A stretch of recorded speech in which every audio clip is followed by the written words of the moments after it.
For this assignment, I chose the 21st century.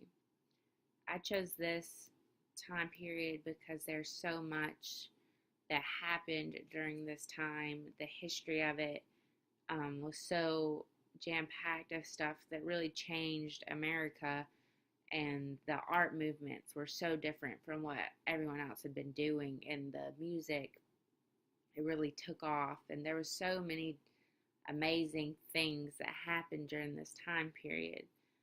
We went through World War I and II during this time. The Cold War ended, the Vietnam War.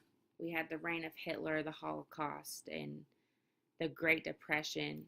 We also had segregation that was starting to happen. So we had influential people like Malcolm X and Martin Luther King Jr.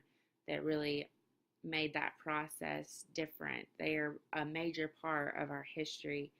And then we had Jackie Robinson. He was the first African American man to be drafted into Major League Baseball. And his name is still known today because he was just so important to this time period. And those are the important people. But we also had the FM radio was invented in 1933, as well as stereo radios, and the first digital computer in 1942, and cell phones in 1979. Then we had the first shopping malls that were invented, and McDonald's, the first chain of fast food. That's when fast food started to really pick up. We had TVs that were starting to be in everyone's household.